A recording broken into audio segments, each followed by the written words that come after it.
कि 20 मार्च तक अगर सरकार हमारी मांगों को नहीं मानेगी तो हम बिहार में जेल भरो आंदोलन शुरू करेंगे। हमारी मांग है कि वो जल्दी से जल्दी एससी आयोग का गठन करे।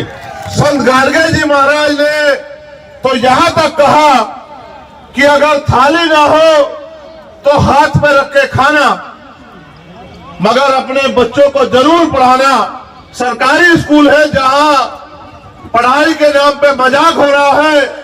पूंजीपति सरकारों के जो मित्र हैं, जो सेंटर में बैठे हैं, वो अपने लोगों का लाखों लाखों करोड़ का कर्ज माफ करते हैं। तो नफरत के नाम पे जो मॉब लिंचिंग होती है, जिसका बड़े पैमाने पे शिकार दलित, आदिवासी और मुस्लिम होते हैं। और इस लड़ाई को हमें अपने कंधों पे, अपने सहारे से, अपने पैरों पे खड़े होकर लड़ना है। तो हमें अपनी ताकत को और बढ़ाना पड़ेगा। जब हमारी ताकत बढ़ेगी तभी हमारे मुद्दों पे, हमारी समस्याओं पे सरकारें गंभीर होंगी। यहां बड़े पैमाने पे उपस्थित माताओं बहनों का भी मैं धन्यवाद करता हूं। बहुजन समाज के लोगों, आज जो हालात पूरे देश में हो चुके हैं, इन हालातों से लड़ने के लिए हमें आज नहीं तो कल हक अधिकार की इस लड़ाई में अपने योगदान को निभाने के लिए तैयार होना है। ये बिहार है, मैं पूरे देश में घूमता हूं। बिहार के साथ जो अन्याय हुआ है, समय समय पे बहुत सी सरकारें यहां रही, लेकिन आज भी सबसे ज्यादा अगर रोजगार के लिए किसी प्रदेश के लोग जाते हैं तो वो बिहार के लोग जाते हैं। इसका मतलब कि सरकारें जो भी रही हो, वो सभी सरकारें यहां के लोगों की बुनियादी समस्याओं को ना समझ पाई है, ना ही उनको बदलने का प्रयास कर पाई। हमारे भीम आर्मी आजाद समाज पार्टी के कर्मठ, ईमानदार, संघर्षशील कार्यकर्ता और नेता पिछले 24-25 दिन बिहार के गांव गली में, सड़क पे बहुजन समाज जोड़ो, भाईचारा तैयार करो, अधिकार प्राप्त करो यात्रा के जरिए आपके बीच गए। आपकी समस्या को सरकार के आगे मीडिया के जरिए, बहुजन मीडिया के जरिए, अखबार के जरिए, दीवारों पर लिख के सरकार को जगाने का काम किया। सरकार जागी तो है, लेकिन सरकार इस बात से जागी है कि इन लोगों के वोटों को कैसे लिया जाए। वो आपके बीच संवाद के कार्यक्रम लेके आना चाहती है। मैं यहाँ के मुख्यमंत्री जी से कहना चाहता हूं कि वो संवाद जरूर करें, लेकिन संवाद इनकी समस्याओं का हल करने के लिए करे, इनकी वोट को ठगने के लिए ना करे। जब से देश आजाद हुआ है, वोट का अधिकार आया है। हमारे लोगों ने अपनी वोट को सभी लोगों पे भरोसा करके देने का काम किया है। उनके हिस्से में मात्र वादे, उम्मीदें, सपने ही आए हैं। कई मांगे जो बहुत महत्वपूर्ण है, जो मेरे सामने भी रखी गई, यात्रा में जिन पर चर्चा हुई, मैं बहुजन मीडिया के साथियों का भी धन्यवाद करता हूं। मुझे उम्मीद है, क्योंकि ये पटना है, यही बराबर में मुख्यमंत्री जी की पार्टी का कार्यालय है, विपक्ष के भी कार्यालय है, जो सहयोगी साथी है सरकार के उनके कार्यालय भी है, तो शायद उन तक मेरी आवाज जाएगी और हो सकता है आपकी ताकत को, आपकी वोट को, आपके संघर्ष को ध्यान में रखकर हो सकता है कि वो आपकी मुद्दों को सुनने का, उनको निवारण करने का वोट के कारण ही चाहे काम करे। इसलिए उनके करीब ये सभा रखने का काम हमारे साथियों ने किया। जो प्रमुख मांगे हैं, मैं उम्मीद करूंगा कि मुख्यमंत्री जी उनका संज्ञान लेंगे, और अगर नहीं संज्ञान लेंगे तो हम पे यही रास्ता बचेगा, जो रास्ता आज हम इख्तियार नहीं कर रहे हैं, कि अगली बार हमें इन मुख्यमंत्री का घेराव भी यहां बड़े पैमाने पे करना पड़ेगा और इनको मजबूर करना पड़ेगा कि ये हमारी मांगों को सुने। हमारी सबसे प्रमुख मांग है, 22,000 से ज्यादा मामले एससी के यहां लंबित हैं। एससी आयोग का गठन यहां हो जाना चाहिए था। सरकार की नजरों में ये कोई बड़ी समस्या नजर नहीं आई, इसलिए उन्होंने आयोग का गठन नहीं किया। हमारी मांग है कि वो जल्दी से जल्दी एससी आयोग का गठन करे।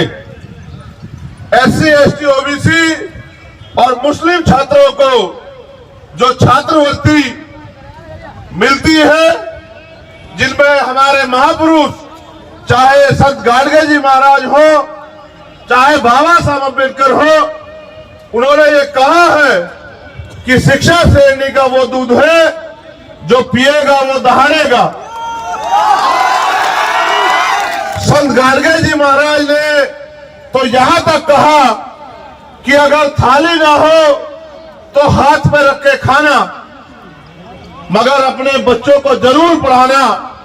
एक तरफ सरकारी स्कूल है जहां पढ़ाई के नाम पे मजाक हो रहा है, एक तरफ प्राइवेट स्कूल है जिनकी महंगी फीस है, फिर भी जो छात्रवृत्ति हायर एजुकेशन में या +2 के बाद हमारे लोगों को मिलती थी, या ऐसे निचले की क्लास में मिलती थी, जिसका 60% पैसा केंद्र सरकार देती है और 40% पैसा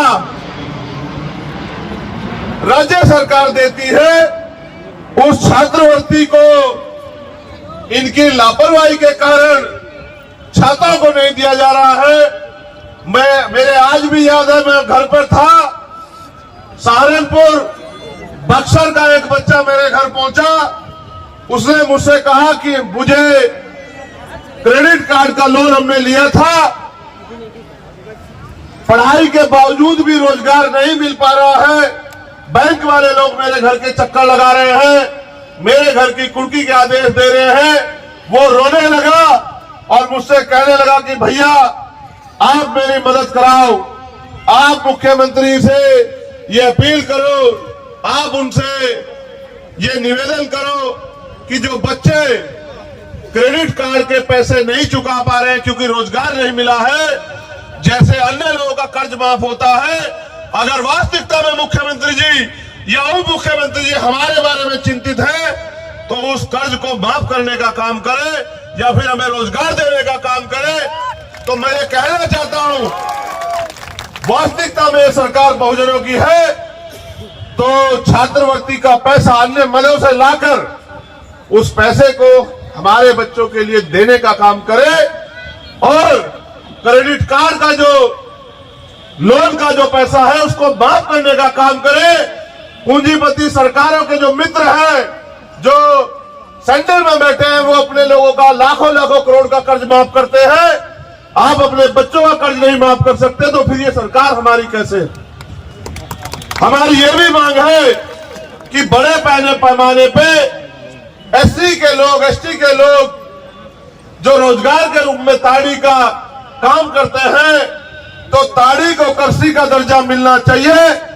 जिससे कि उनको रोजगार मिले और कोई आय का साधन खड़ा हो। बिना आय के साधन के वो भूखमरी बेबसी का शिकार हो रहे हैं। सरकार के नागरिक है इस प्रदेश के, सरकार को सोचना चाहिए। अगर हमें अवसर मिलेगा तो हम ताड़ी को करसी का दर्जा दिलाने का काम करेंगे, लेकिन इस सरकार से भी मेरा अनुरोध है कि वो ताड़ी को करसी का दर्जा दिलाने का काम करे। तालीमी मरकज टोला सेवक को नियमित करने का काम करे, ऐसी भी हमारी मांग है। और अगर वास्तविकता में सरकार कमजोर वर्गों के प्रति सचेत है, उनका भला करना चाहती है, तो नफरत के नाम पे जो मॉब लिंचिंग होती है, जिसका बड़े पैमाने पे शिकार दलित, आदिवासी और मुस्लिम होते हैं, तो मॉब लिंचिंग के खिलाफ एक सख्त कानून बना के इन लोगों की रक्षा करने का काम सरकार करे।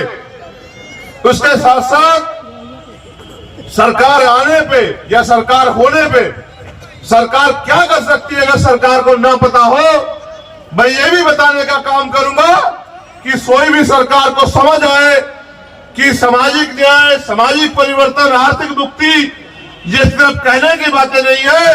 अगर सरकार आने पे भी आप अपने वर्ग के लोगों को उसका लाभ नहीं देते, तो सत्ता में बैठ के गाल बजाई करने का कोई फायदा नहीं है, सत्ता की कुर्सी से चिपकने का कोई फायदा नहीं है। अगर सरकार SC, ST, OBC माइनॉरिटी के प्रति सचेत है, तो SC, ST, OBC माइनॉरिटी के लोगों को जो सरकारी ठेके हैं उनमें आरक्षण देने का काम करे। ये आरक्षण की व्यवस्था होने से मैं जिम्मेदारी से कहता हूं, इन्हीं वर्गों के बीच से नए ठेकेदार पैदा होंगे, पैसे वाले लोग पैदा होंगे, और उस पैसे से वो अपने वर्गों के हितों के लिए काम करेंगे। एक नया समाज बनेगा जो आर्थिक रूप से मजबूत होगा। SC, ST, OBC के लिए जब हम केंद्र की बात करते हैं तो उनसे हमें उम्मीद है, क्योंकि ना वो सरकार हमारी है, ना उनको हमारे मुद्दों से मतलब है। वो तो हमारा वोट लेके हमारे लोगों को लूटने का काम करती है। तो हमारी ये मांग है कि प्रमोशन में रिजर्वेशन SC, ST, OBC के कर्मचारियों के लिए लागू किया जाए। अगर ये सरकार वास्तविकता में बहुजन समाज के लोगों का हित चाहती है। ये सरकार जातिगत जनगणना करा रही है, उसके लिए तो मैं उनको धन्यवाद देता, लेकिन जातिगत जनगणना कराने के बाद करेगी क्या? तो मैं सरकार को रास्ता दिखा रहा हूं कि जातिगत जनगणना करा के, क्योंकि अब 2022 के आदेश के बाद सुप्रीम कोर्ट के 50% की सीमा खत्म हो गई है, तो सरकार बिहार में सबसे पहले 100% रिजर्वेशन लागू करे। जिसकी इतनी संख्या भारी उसकी इतनी हिस्सेदारी। 52% OBC को 52% आरक्षण दे। जो आबादी दलित, आदिवासियों की है उनको उनके बराबर आरक्षण दे। जो आबादी मुस्लिम समाज की है उनके बराबर आरक्षण दे। और जो आबादी स्वर्ण समाज की है 5-7-10%, तो उनको भी हमारा अधिकार ना लूटने दे।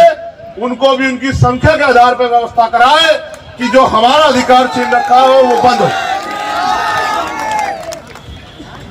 सरकार को एक और काम मैं बताना चाहता हूं। मैं कल लखनऊ में था, वहां रेलवे के कर्मचारी मेरे पास आए, जबकि वो सेंटर के अधीन है। मगर मैं यहां की सरकार से कहना चाहता हूं कि सरकार चाहे तो इन वर्गों के कर्मचारियों का भला करने के लिए पुरानी पेंशन को वो बिहार में शुरू कर सकती है, जिसका बड़ा लाभ इन वर्गों के कर्मचारियों को मिलेगा और वो अपने पैरों पे खड़े रहेंगे। आने वाले समय में पे बैक टू सोसाइटी के जरिए वो समाज में महापुरुषों के आंदोलन को चलाने का काम करेंगे। और इसके बाद जहां तक मुझे जानकारी है 8 लाख एकड़ जमीन यहां सरकारी 8 लाख एकड़ जमीन है। 18 लाख ये जानकारी मुझे बिहार के साथियों ने दी। अगर सरकार वाकई में संवाद करना चाहती है। तो वंचित वर्ग के लोगों को कृषि करने के लिए, घर बनाने के लिए, क्योंकि आपकी कई योजनाएं गरीबों का घर छीन रही है। जो 30 साल से लोग बसे हुए हैं, बक्सर में उन्होंने मुझे आके बताया कि सरकार योजना चला रही है, बहुत अच्छी बात है, लेकिन अपने लोगों के घर उजाड़ के, तालाब बना के कौन सी योजना आप चलाने का काम कर रहे हैं?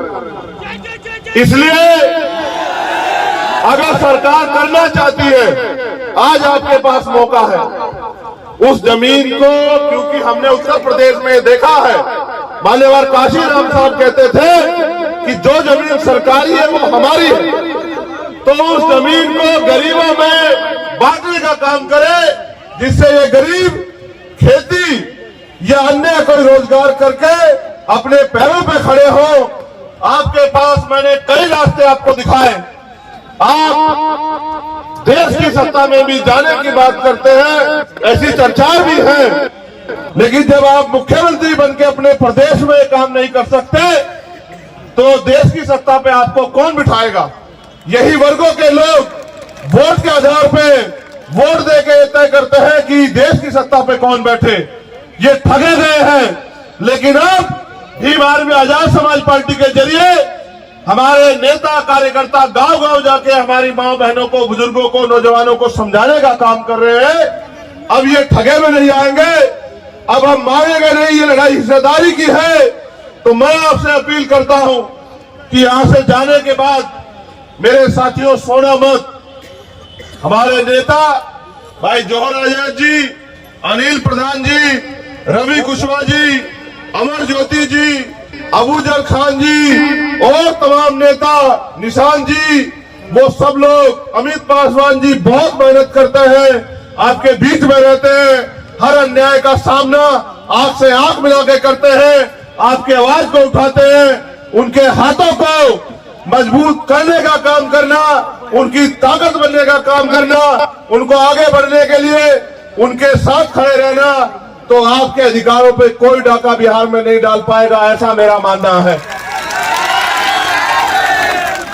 इन मांगों के लिए हम सरकार को 1 महीने का समय देते हैं। सरकार के पास 1 महीने का समय बहुत है। अगर 1 महीने के अंदर सरकार इन मांगों को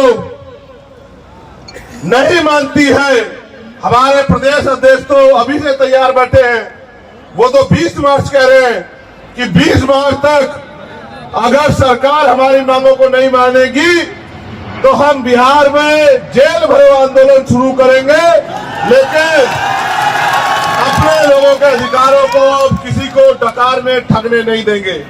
मैं यहां पहुंचा हूं इस उम्मीद के साथ कि बिहार में भी आप लोग अपने पैरों पे खड़े होंगे।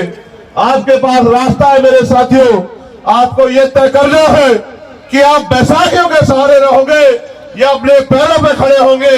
बैसाखी आपने इतने दिन देखी, बताओ आपकी जिंदगी में क्या बदला? और अगर नहीं बदला है, बदलना चाहते हो तो फिर जमीन पे जाके काम करो। मुझे आपसे बड़ी उम्मीदें हैं, क्योंकि बिहार की धरती बड़ी क्रांतिकारी धरती है। बिहार से जो क्रांति आंदोलन चलते हैं वो देश की सत्ता को पलट देते हैं।